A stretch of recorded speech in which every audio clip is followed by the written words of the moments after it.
we're developing a society because of all of these different toxins known to affect brain function. We're seeing a society that not only has a lot more people of lower IQ, but a lot fewer people of higher IQ. In other words, a dumbing down, a chemical dumbing down of society. So everyone's sort of mediocre. That leaves them dependent on government because they can't excel. We have these people of lower IQ who are totally dependent. Then we have this mass of people who are going to believe anything they're told because they can't really think clearly. And very few people of very high IQ who have good cognitive function who can figure this all out. And that's what they want. So, you can kind of piece it together as to why they are so insistent in spending so many hundreds of millions of dollars of propaganda money to dumb down society. The secret organizations of the world power elite are no longer secret.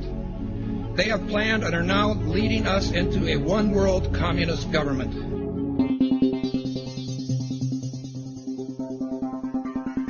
It's no longer a theory.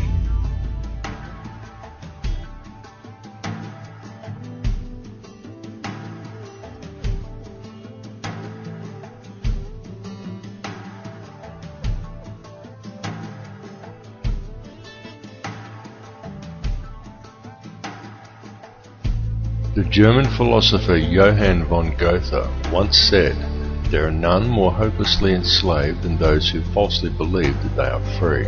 But few who hear the words ever realize that they are the ones to whom Goethe was referring. For the reality is that every person in the civilized world is enslaved from childhood. They are enslaved in a prison without walls or bars, and so few ever realize it, but all are enslaved nonetheless. And what the people of the world are enslaved to is a system of perpetual self-generating debt that is created for them wholly by design by private international banking interests. And the people are taught from an early age to just accept this debt because this is just the way things are. But the reality is that this is not just the way things are, but more the way things have been designed. And all one has to do is to glance around them at the state of the world today to realize that though this is the way things currently are, it is most definitely not the way things should be. The most powerful and useful tool a person can ever gain in their life is knowledge. For with knowledge comes wisdom and a deeper understanding. And real truth can be exhilarating because real truth will set you free. Now whether you believe in the Illuminati or not, whether you take the time to listen to so-called conspiracy theories or not, there are some things that should be clearly understood by all. These are not conspiracy theories by any stretch of the imagination. They are well documented, quite traceable, and very provable facts. And these facts are as follows. There is one ruling bloodline that exists on this earth. This ruling bloodline is very old. It is the same bloodline that has always ruled the earth ever since the days of ancient Egypt, and it is very pervasive. For example, many people think that anyone can get to be President of the United States, but the reality is that all US presidents have been Freemasons, and a large number of them are in fact related, and their lineage can be traced back to European monarchy, and in particular to the line of William of Orange. This elite bloodline can actually be traced back a good deal further than William of Orange, and even back as far as the royalty of ancient Egypt, and it is this very same bloodline that has ruled the earth ever since, and to which the British monarchy and the current US president can both ultimately be traced.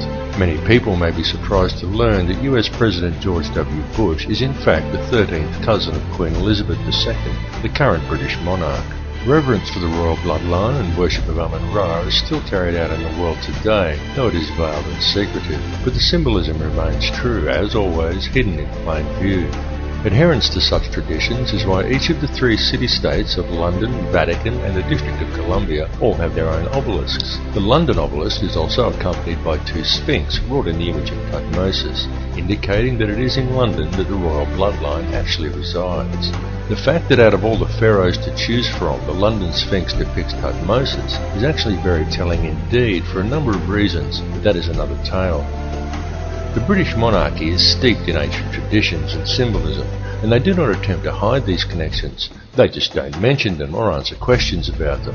But the signs and symbols are right there for discerning eyes to clearly see, again, as always, hidden in plain view. Just to look at the royal coat of arms, the royal regalia and the coronation throne clearly demonstrates these connections. And the evidence linking these rulers to the one bloodline does exist. All the information to verify these claims lies within the public domain. It is up to each of you to connect the dots yourself. More importantly, however, is the fact that over the last 200 odd years there has developed behind this ruling bloodline another elite class, somewhat similar to a priesthood that remains hidden in the shadows. This shadowy priesthood is the money changers, the international banking elite, consisting of 13 very influential families, and it is this shadowy elite who ultimately controls things from behind the scenes. This control is achieved through covert manipulation of the global money systems and maintained through an intricate web of interconnected secret societies, through which control over the flow of all money, all resources, all food, and more importantly, all information through manipulation of the world's educational institutions and corporate media is also achieved.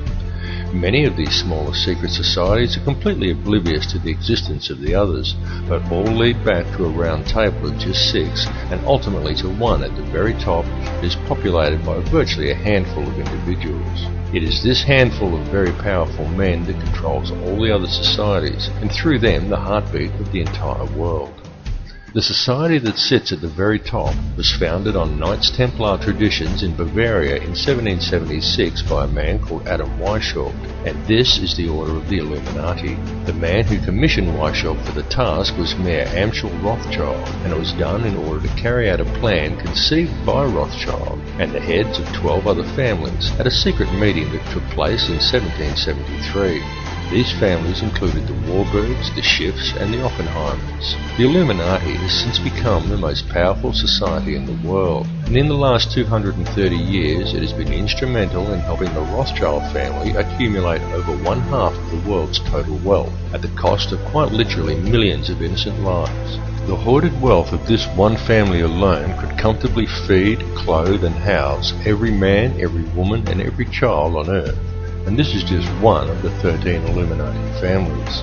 The goal of the Illuminati has always been a simple one, and that is to achieve, by whatever means possible, total ownership and control over no less than every resource, every government, every rock, every drop of water, every blade of grass, and every living creature, both human and non-human, in the entire world. And since its inception, for over 230 years, the Order of the Illuminati has been tirelessly, relentlessly, and unfalteringly steering its members towards the achievement of that one ultimate goal.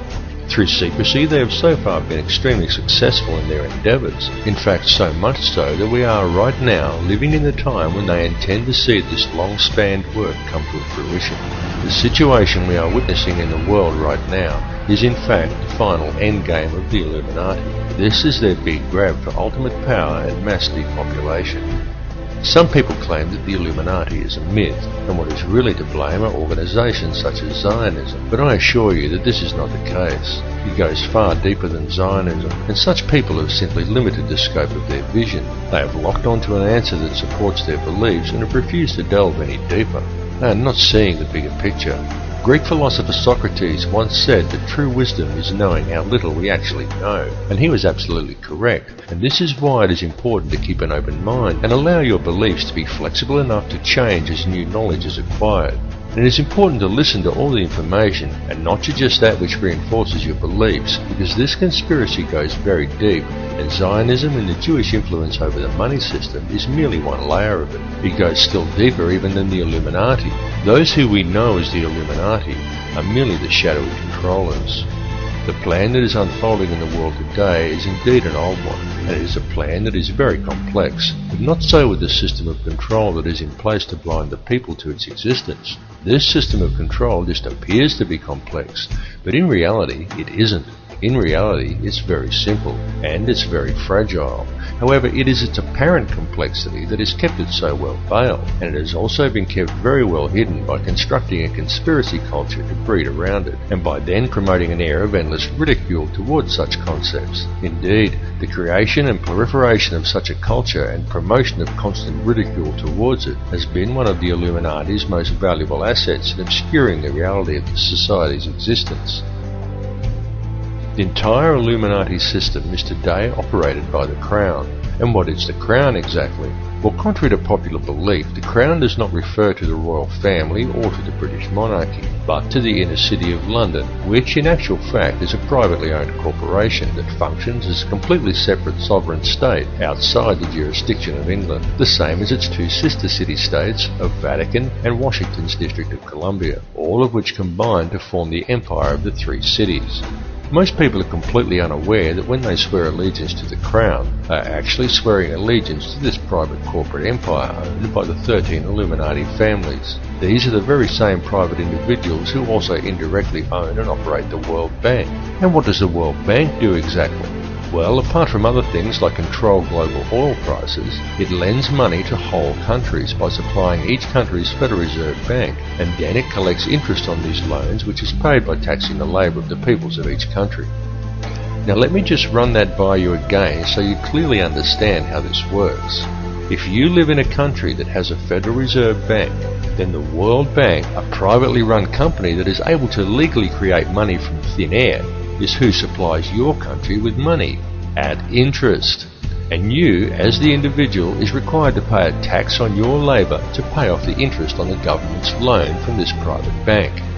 Many people are duped into believing that their taxes pay for infrastructure, and without taxes there would be no roads and no schools and the country would fall apart. But this is completely untrue. The government has the legal right to coin its own money and control its value, but it does not. It borrows money from a private bank and uses this bank loan to pay for infrastructure, and then you are taxed in order to pay off the interest on the loan. Interest which, from a business perspective, is pure profit for the international banksters. However you choose to look at things, one thing must be clearly understood, and that is that each person in the Western world who has a job is forced every year to give away approximately 3 months' worth of wages in taxes, and that tax money goes directly into the pockets of the private individuals who own and run the World Bank. It's one big privately run scam. And if you ever allow yourself to be microchipped and cash money is abolished altogether, which is their plan, then all bills and all taxes will automatically be removed from your account when they are due, whether you actually owe the money or not. And if you complain about the system, well then they can simply turn off your chip. Since all commerce will centre around the chip, you will not be able to buy food or pay rent or do anything at all, and there will be absolutely nothing whatsoever that you can do about it. And that is their goal, to limit the size of the population on Earth and to microchip those that are left. And then it's game, set and match, and total control of the world and everyone in it will be in the hands of an international cartel of criminal banksters. This whole scam has been planned and carried out very methodically. It is these people and their minions and puppets who attend such gatherings as Bilderberg meetings and the Bohemian Grove Summer Festival.